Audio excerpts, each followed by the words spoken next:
Welcome back to another installment, episode 108, actually, of the Chaos Ball podcast. And I'll say it right off the top. Feels like it was a long time ago, but I miss Victor Robles.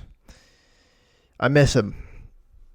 It's been, I think, 13 days since I potted last. Almost 2 weeks. And we lost Victor Robles to a net at Oracle Park. He made probably what is the catch of the season and sacrificed his shoulder for it. It was a tremendous catch in a crazy series versus the Giants. He made the out, but it was immediately apparent he got hurt. He fractured his shoulder. He's going to be out for, I think, at least 6 weeks since that happened, but probably more than that. I don't know when we're expected to see him back. I would guess 2 months and hope for the best. And it stinks. Without him on the field, it honestly stinks because he's so fun. You know, production-wise, he's been fine this year. He's been doing kind of what he did last year with the team. He was playing fine defense. He's running the bases very well. He was hitting line drives for singles, and he was doing his antics out there on the field. That's very important to have on a baseball team, and it makes this current baseball team a lot less fun. And the problem with how this team was built is that they weren't really built to replace an outfield injury like this. It kind of shuffles their infield up a little bit because it's probably less Luke Raley. It's been less Luke Raley at first base, more Donovan Solano and Rowdy Tellez, which haven't been great. Neither of them have been good. Rowdy, I still think, won't be on the team come May 1st. Solano, I think, will be since they gave him a full major league deal. But it just sucks. It sucks not to have Robles. And then, it shifts like they've already tried to call Canzone up. That has not worked out. I don't know what they're going to do. And then it got coupled with Ryan Bliss tearing his freaking bicep, which blows. He was having a very nice start to his season, looking fine at the plate, looking very solid on defense compared to what we saw last year at second base from this team. Good on the bases. Just looked like it was a solid start for him. It looked like it was a decent platform for him to play second base basically full-time the rest of the season. And no, tore his bicep, and that stinks because that is a long injury. That is 3 months, maybe more. I think it depends on how his rehab goes, but that blows. That really stinks. So 2 bad injuries for this team who couldn't really afford that. This early on in the season, they were already shorthanded on the pitching staff with George Kirby starting the year on the IL with his shoulder problem. And now they're short-staffed in second base, which is bad because it was already a terrible infield situation with this team. And then, again, you have Raley and probably Dylan Moore playing more corner outfield with Robles being hurt because the corner outfield options in the minor leagues are not good. And so that forces you to play a lot more guys in the infield than you might want to. A lot more Mastroboni. Again, like I said, Solano, Tellez.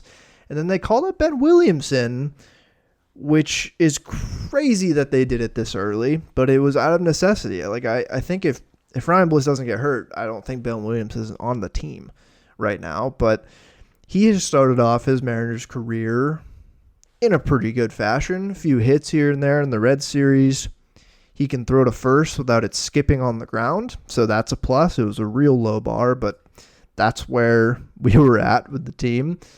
And he just needs to barely hit to justify his play time. Like if he can just maintain above a 600 OPS for this first month that he's with the team and play as good of defense as he's supposed to this current team, how it's built, that is valuable enough to keep him on the team, especially because the alternative is nothing. Polanco is raking, but he can't play third, so he's probably going to play a little bit more second again, go back to second base. It's just a bizarrely built team. I think this is the weirdest Torpedo team in years because of how much everything can shift around And like bringing back Polanco to play third base, and then he gets hurt, and he's clearly not a great third baseman, and he also can't hit from the right side right now because he hurt his side. You have Rowdy Tellez playing a lot more first base than he probably needs to. And then you have these very stable positions of left field, center field, catcher, and shortstop. And then outside of that, it's Dylan Moore floating around, and he's been awesome to start the season. But again, the alternative in the minors too, like your Mastroboni, Canzone, Samad Taylor's probably going to play a little bit this year. It's already been a bizarre group of players to get plate appearances for this team. And we're not even into the third week of April yet. So if any more injuries happen, it's going to be very strange. But the team is managing to win. Well, some of the time. They're 10-10. 10-10 after the Friday game. And I don't know if they're good. I don't know if this team is good. But luckily for them, the American League stinks out loud. The American League is so bad. Even zooming in, the American League West is full of swill. Top of the American League West is the Rangers, and they have the worst run differential in the division. It's them. They're 12-8. The Angels are 10-9 with a -9 run differential. The Mariners are third with a -4. Astros are 9-10 with a -2. And the A's are 9-11 with a -7. So bad. And this feels like it's going to do that. Like this is going to happen all year. I mean, it kind of happened last year.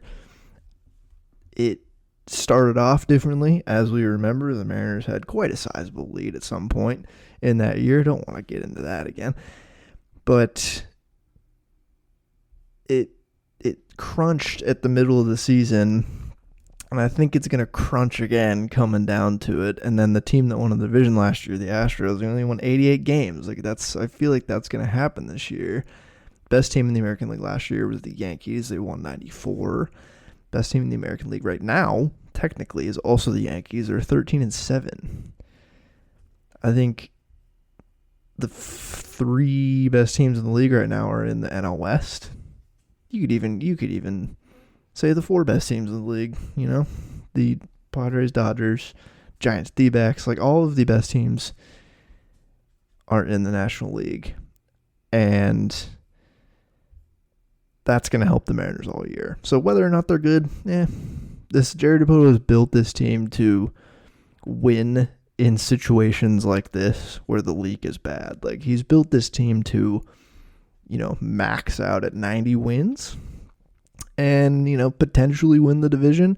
He still hasn't won a division since he's been here, but it feels like that 90 wins is going to win the AL West this year, if that.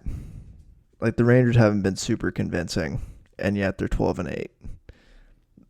So that's where this team is at. They're 10-10. They've played fine. It feels exactly where this team should be. The injuries are brutal. The depth is just poor. We're gonna have to see Cole Young at some point this year, maybe sooner than later because of the Ryan Bliss injury, and depending on what Leo Rivas gives them in his opportunities. And the starting pitching depth is already shown to be the weakness of the squad. I talked about that at the first episode of the regular season. I talked about that in the preview episode. The starting pitching depth is not great. It's going to have to be Logan Evans time at some point here soon. I appreciate Jerry doing the bit and trotting out Luis F. Castillo for a little bit. 2 starts, not good. And then Emerson Hancock had the first start was so bad. Oh, it was awful. It was so bad. But let's all be nice to Emerson Hancock. Okay? Let's be nice to him. Because he just had a decent start at Great American Ballpark. All right? I don't want to hear the Emerson Hancock slander until maybe his next start. I don't think he's consistently good enough. But listen, guys make adjustments all the time. I'm not ready to put down the Emerson Hancock Cup yet. But I do think Logan Evans, from a pure ceiling standpoint, offers a lot more for me and probably for everyone else and for the team than Emerson Hancock. I think there's big concerns with his profile coming up. Like I think I comped him to Seth Lugo before the season started. That's just because he throws 2 breaking balls and those are his best pitches. His fastball doesn't grade out well. And it's the minors. He's got a lot to, there's a lot of room for growth here with him having already 2 very good breaking pitches. And he can just throw those a ton. But you still need a pretty good fastball to survive in ball in 2025. Like, you just need it. Even Seth Lugo, his fastball he has a pretty good fastball. It's not a blow you away fastball, but it is a valuable fastball to play off of his very, very good secondary stuff that he has. And he throws 3 breaking pitches, or even 4 breaking balls, really. So maybe Logan Evans will just do that. That seems like maybe it's the market inefficiency for Logan Evans to come up. Like, curveballs are they've fallen out of fashion in baseball. Like, the sweeper took over. But maybe he'll just come up and Lance McCullers it a little bit and just throw 75% slider, sweeper, curveball and leave the rest for his fastball, sinker, potentially. I don't know. But he offers something more than Hancock and Luis F. Castillo and whoever the hell else is in AAA for this team, because it's been quite bad. And I've heard nothing on the George Kirby front. I've heard almost exactly no news, which is not encouraging. Feels like shoulder could be one of those things that drags out for a while. Brian Wu didn't have a shoulder problem last year. He had that forearm, elbow, scary thing that prohibited him from going more than 60 pitches in a game until July. I really hope that when Kirby comes back, it's full curb. But I've heard nothing about it. He's supposed to start. I know he's throwing. He's supposed to start rehabbing somewhat soon. I mean, he's been hurt for how long now? Since the end of February. It's been a little while, and that's why I'm worried. And who else do they have to even go to besides Logan Evans? It kind of, at this point, has to be Logan Evans, because it could be Jonathan Diaz, I guess, or Blas Castano, and that doesn't inspire confidence. We've seen Jonathan Diaz before. We've seen what he can do. Not particularly inspiring. Logan Evans has had 2 very good starts to the year in Tacoma. I think it's going to have to be him, and given that I haven't really heard anything about George Kirby, Logan Evans might be on this team when the clock strikes May. I think Emerson Hancock might make another start for this team. He was fairly effective against the Reds, who have, to be fair, been quite a poor offensive team this year. But it was at Great American Ballpark, and I think he gave you a lot more than you'd think he would. The problem is his next start would fall at Boston. That lineup is much better than the Reds, and that ballpark is similarly brutal for pitchers. You'd hope maybe his changeup can get a lot of ground balls, but he's had home run troubles and just leaving the ball. The changeup is a really effective pitch if you can locate it and if you have a good fastball. And maybe he might not have either of those things.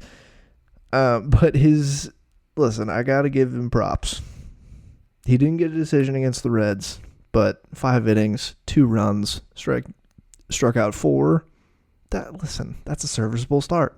And they won that game. It ended up being an insanely insane game, but they won that game. It's just, I think, I'm excited to see Logan Evans, because he would be so different from the other guys on this team. This team is so led by elite fastballs, good off-speed stuff, Logan's splitter is amazing. His slider's really good.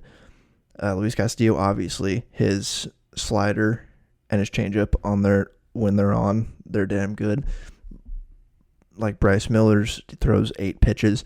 But Logan Evans has that opportunity to have a true plus breaking pitch mix. It's just the fastball. That is just a question. But I think it's worth figuring out in the big leagues with the big league coaches. I think we're at that point where he'll probably do enough. He did enough in Arkansas last year. He's going to do enough in Tacoma this year to just earn reps, to just see what he looks like against Major League hitting. Otherwise, rest of the pitching staff has been fine. I don't think we should see Luis F. Castillo again this season. I hope not. All the love to the guy, but no. The story of the season thus far, and it still is weird for me to even say anything about this season. They've played 20 games. It's April 19th when you're listening to this, or even April 20th. I am going to wait fully until it's May before really picking some stats to focus on. But I think there's 3 guys that have defined the Mariners season thus far. And it's Logan Gilbert, it's Andres Munoz, and it is Cal Raleigh.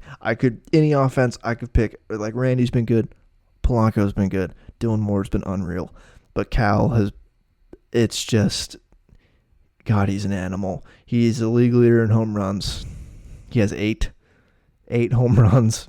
He is torpedoing from the left side of the plate. He is hitting with a normal bat from the right side of the plate. He is the best catcher in baseball.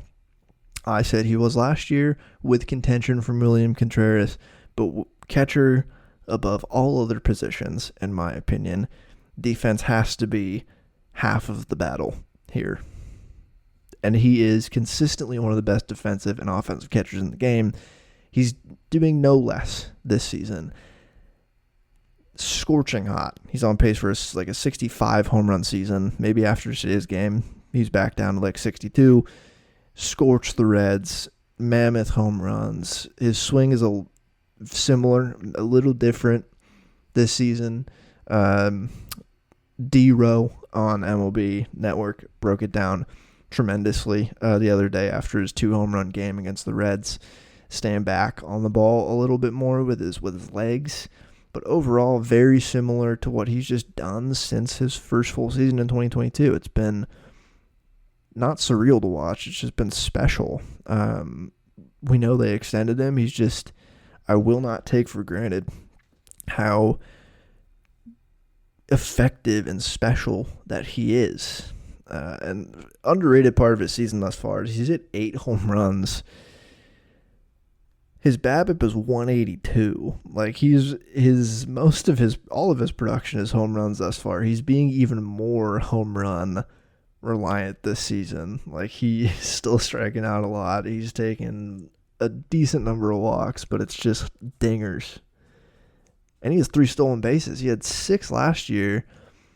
He's going for double digits this season. Is he going to put up a 30-10 catcher season? That would be 6 Fangraphs WAR? I think that would legit earn him MVP votes. He's not going to win MVP. It would take a Herculean effort for a catcher in today's game to win MVP, especially just in the American League with who he's contending with. But, man, he's been so good, and he's catching the pitching staff again so well. He hasn't wavered in how good defensively he is. It's just, God, he's special. He is so special. Since he came up in 2022, his first full season, because remember he played 40 games, 2021 when he first debuted, but 2022, since his first full season, among all qualified catchers, first in Fangraphs WAR by a full win, first in home runs with 99. That's 24 ahead of second place in Salvador Perez. He is what is he, 5th in WRC plus with a 119. Like, he is just so good. It's crazy how this team has been built and how we talk about this team, because they've done the hard part. They've done so many of the hard parts. They've built almost an entirely homegrown pitching staff that is a consensus at least top 10, probably top 5 pitching staff in the game. That's, again, mainly homegrown. Besides Luis Castillo, they made a really effective trade and have more or less molded Andres Munoz, from the Padres, took him and molded him into one of the game's best late inning options. They have Julio Rodriguez and Cal Raleigh up the middle, like a franchise catcher and center fielder who more or less came up at the same exact time, all in tandem with this homegrown pitching staff and very good developed back of the bullpen arms. Like, they have done that it's so hard to do that, especially the franchise catcher and center fielder. Like, 2 franchise players up the middle is so difficult to accomplish, and they've done it, and yet we still talk about them like we hate them. I say them as the front office and the owners, and with good right. They've built the bones of what could be such a good team, and then filled in the flesh around these bones with Rowdy Tellez, Leo Rivas, Miles Mastrobuoni, Dominic Canzone. Like, God, it's so bad. I shouldn't even disrespect Mastrobuoni. He's actually been quite a decent presence at the plate to start this year. Pleasantly surprised. He's been a lot more effective than Luke Raley even has, Leo Rivas, Mitch Garver, Rowdy Tellez, Solano Canzone. He's been way more effective than all those guys. But yeah, Cal is tremendous, and we love him. And the other backbones, Logan Gilbert, he's going to win the Cy Young this year. His splitter is one of, if not the best in the game, maybe not, with Roki Sasaki's floating around there, but his splitter looks different this season, and that is a huge X factor for him.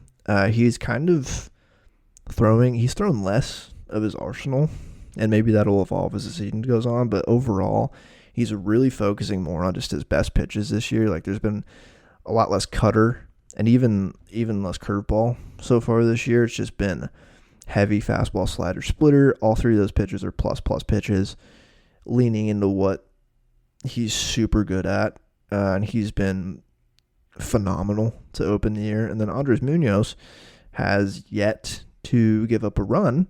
He has a 0 ERA in 10 innings. He's already thrown 10 innings, though, which is kind of insane.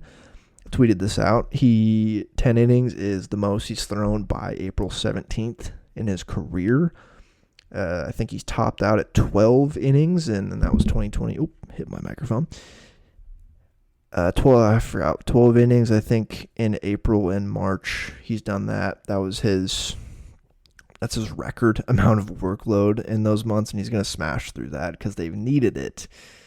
They've needed it so bad, but he's been so good. He hasn't even really thrown this changeup. I think he's thrown it once or twice. But he's been phenomenal. Like, again, the bones of this team, the bones are so good. But it's just, they're 10-10, and they should be 10-10 because it's just not convincing. A lot of it is just not convincing. And some of it is downright just hilarious. Like, the Polanco situation's ridiculous. He can't swing from the right side, as I said earlier. He's raking from the left side. He faced a pitcher lefty on left yesterday in the Reds series, which someone must have looked up when the last time he did that was, because he literally can't swing right-handed, can't play third base as they wanted him to. He's going to have to play second probably at some point this season if he's healthy enough to do so, but right now he's earned the right to DH, especially against right-handed pitching, because who their other DH could be, Mitch Garver, awful. Luke Raley has had a slow start to the year, but I'm not too worried about him. I'm a lot more worried about Mitch Garver, as we saw him flail all season last year. Rowdy Tellez hit a home run yesterday against the Blue Jays, but still, I hold firm he's going to be DFA'd come May 1st unless he really turns it on this last 10 days of April. Solano's been garbo, terrible, like really bad, really small sample, really small sample, and I'm not going to give up on him. They're not going to give up on him yet. I think he'll make it through May, and if he doesn't start raking against lefties, I guess it's Tyler Locklear time. Sure. It's been a very Mariners start to the season. I think if you told everyone on going into April 19th, they're 10-10, yeah, everyone I think wouldn't bat an eye. Julio's had cooled off. Didn't have a very good Red Series at all. Did not hit home runs in Great American Ballpark like he should have. But Dylan Moore did. The longest tenured Mariner did. But yeah, I'm waiting until May. And then May is when the stats come out. May is when I'm just gonna pick some stats and be like, that's good, that's bad. Predict the rest of the season. Like after a somewhat full month of April for a player, I think once you get enough batted balls, once you get enough batters faced from the pitching side, you can kind of, you can start taking stats with a little bit, putting more stock into stats after a certain amount of batted balls and after a certain amount of reps and stuff. All these stats currently, grain of salt, still so early in the season. It's so hard to not get wrapped up in the really bad stats to start the year. The really good ones, it's like Dylan Moore almost has a 200 WRC plus. Like Josh Rojas had that until like the middle of May, I feel like, last year, and then regressed to the mean. It's easier for me to not bat an eye at the really good stats and hyper focus on the bad ones. But I'm not going to do that because it's early. It's very early. The only other thing I want to talk about, and I'm probably going to put out a midweek podcast next week about some other MLB topics that I want to chat about. The bullpen usage this season has been odd. I think I may have chatted about it last podcast, but I think Dan Wilson is very much learning on the job, especially how to manage a bullpen. It's more the back of the pen has been Munoz and Spire, and then it's just been very shaky. And more so than any other position, it's very hard to really gauge how good a guy's going to be in the pen all year from even a month. Like, relievers you really need through May to make that decision. It's more about the eye test than anything. Carlos Vargas has been a standout, which has been refreshing to see, which has been kind of crazy. Gregory Santos had one of the weirdest starts of the year I've ever seen. He's down in Tacoma now. He's been demoted. Hasn't struck out a guy yet this year. 7 innings and 8 outings, no strikeouts. I tweeted about the record for outings to start a year without a strikeout from a relief pitcher, and it's 13. But that guy also had less innings than Santos. I think 7 innings would put him 13th overall in that leaderboard. So when and if, because I think he's definitely coming back up at some point. When and if he comes back up, he needs to strike guys out. It is one of the funniest savant pages I've seen. Its ground ball percentage is like 100th percentile, and his, let's see, what I'm just going to it right now. I think it's the only one that's actually in the red. Yes, ground ball percentage 93rd percentile with almost 65% ground balls. Fastball velocity would be like 90th if it was qualified. Everything else, garbage. Chase percentage 1, first percentile whiff, first percentile K, first percentile walk, second percentile. It's awful. And his stuff plus is not even grading out well. It's not even that he has crazy stuff, is walking a lot of guys, but guys are just getting a piece of it and grounding out. No, his stuff is just bad. So I don't know what has happened to him.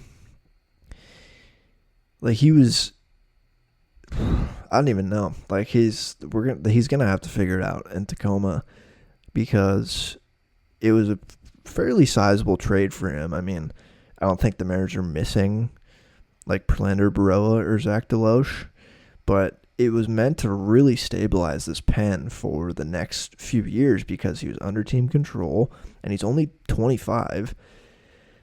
And he's come out and has looked so bad. Like no one, he can't miss bats, which is pretty crazy given that he throws like a 95 mile an hour slider with a high fastball and sinker. It's crazy, but he can't miss any bats. So I think it's got to be something with the shape of those pitches because you can't just throw hard in today's game to stand out. It's all about the shape. And maybe that's just awful. Someone will look into that. It's ridiculous to watch this season. It was inspiring zero confidence. But for as little confidence as he inspired, Carlos Vargas has inspired plenty, which has been great. Colin Snyder's been fine, I think, again. Solid middle relief arm. And then the injury news from the two injured lads, Troy Taylor, he got promoted. He was back from rehabbing in Tacoma. Had one inning. Didn't get through the inning versus the Reds. Didn't look ready. Immediately demoted. So I don't know what happened there. Maybe they thought he was ready, and then immediately it was very apparent he was not. He was all over the place. His stuff looked okay, but he was all over the place. Terrible. Back in Tacoma. I'm still really high on Troy Taylor, and they're really going to need him this year, but that was bad. And then Matt Brash has been rehabbing in Tacoma, and he's close to being back. I think maybe when they head to Boston next week, because they have an off day after this Blue Jays series. They have Saturday and Sunday, an off Monday. And that theoretically, right, would be, because AAA's off Monday too, that would be a travel day for Matt Brash to go to Boston. Yeah, that would be nice. I've seen some videos from Tacoma. He's looking mighty fine down there, which has been so nice. And they need him so bad. I think they need him on a per inning basis. Yes. They need him to get outs. Yes. They need him to just take some of the chunk of leverage work from Andres Munoz, where Gabe Spire can't. I'm all for using Munoz a lot. I'm all for putting Munoz in before the ninth inning, even. Because he's so damn good. It's almost a sure thing he's going to get outs for you. And I'm all for using him a lot. Like, you have him, and you should use him a lot. But he's been used too much to start this season. It's been out of necessity, like I said, but it's been too much. His career high in innings in a season was 2022, which is really his breakout. 65. That is a lot of innings for a relief pitcher. But if you're healthy all season and you're really good, that is a very solid size sample. And that's somewhat typical. I would say, elite relievers are getting 50 to 70 innings a year and very good on a per inning basis. He did both that year. Following year in 2023, he was a little hurt, 49 innings. Last year, 59 and a third, and he was hurt at the start of the year. So a lot of miles on him as a relief pitcher in the last 3 years, and he's been hurt in between those a little bit too. No catastrophic injuries in between those seasons or during those seasons. Thankfully, nothing too bad that happened for him already. But 10 innings after 20 games, you do the math. He's not throwing. How many would that be? Let me do the quick math real quick. Yeah, that's like what? 85 innings? Something like that? 80 innings? He's not throwing 80. 80 innings. Matt Brash didn't even get to 80 when when was that? 2023 when he threw like 74? Yeah, no. He's used too much so far. He's been very good. He's chock full of win probability added in the plus margin right now. But we desperately need Matt Brash back on the team. Gregory Santos deciding to just fully not strike anybody out was definitely a wild card move from him, not one that I foresaw. I thought he could be that guy to take some of the workload off of Munoz throughout this season. Because I remember talking about this last year. If you want to make the playoffs, you're going to need Andres Munoz. And you were going to work the hell out of him in the playoffs. Like, for a good playoff run, like, hypothetically, they go to the World Series. That's a lot of games. You were pitching Andres Munoz, ideally, in games you win every game, more or less. And so you need him. You need him for September. You need him for October. And that's why we need Brash back. But it sounds like it's close, and there's the little voice in the back of your head that tells you, is Brash going to be okay after surgery and a long recovery? One hopes so. The stuff on Twitter, on Mariners Minors, the stuff from Tacoma, those videos certainly look like Matt Brash, but we'll have to see it up in the big leagues with more StatCast data behind it, and we'll just have to see. But I'm excited because not only is it functionally very good for this team, it's Matt Brash, dude. He's awesome to watch. He's just amazing to watch, and we need him back so bad. So this team is fine. They just lost to the Blue Jays. They're going to need to not lose more to the Blue Jays because historically they win in Toronto, and I'd like to beat the Blue Jays. They're going to the Red Sox, and then that is capping off their first long road trip of the year, which is a big test, and then they get a lot of divisional matchups after that. Team's not inspiring, tremendous amount of confidence, but there's fun ones. This is a good group of players. Early on, 20 games in, this is a team that is already more fun to root for, I think, than last season's team. And I'll even throw Rowdy Tellez in there. He's just a fun guy to root for. But like having Randy on the team from day one of the season is what makes that for me. It's what automatically makes it like so much more fun because he is awesome and he's been really good. He's been hitting in the clutch. He's been maybe the best clutch player of the season so far. Very small sample, but he's had already 20 games in. Amazing moments late in games where he does exactly what the team needs of him. And that's exactly what he should do. I said it before the season started. He has never been a bad hitter since he got promoted to the big leagues. He's been a good above average hitter every single season. And he's continuing it so far this year. Obviously, the way he plays the game is tremendously appealing. And then honestly, rooting for like call-ups is something this team didn't really have last year. Like maybe like they had Tyler Locklear, I guess, last year, and we saw a little bit of Ryan Bliss. I can't say I was too excited for Ryan Bliss coming up last year. And other than that, they didn't have any like really exciting prospects. Like you're not throwing Dominic Canzone in that bucket. You're not throwing Cade Marlowe in that bucket. Like Tyler Locklear was really the only guy. And the only reason is because like, hey, this guy hits the ball really hard. He's still doing that.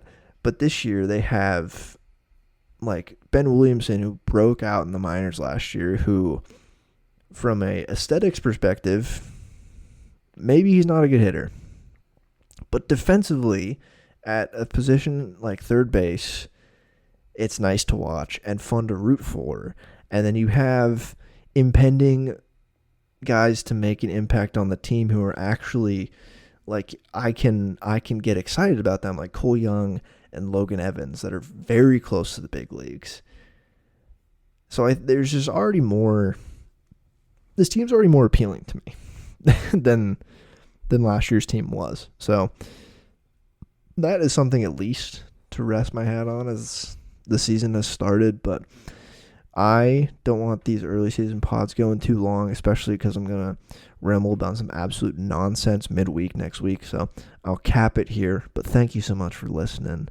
Appreciate it. Have a great rest of your week. And of course, go Mariners.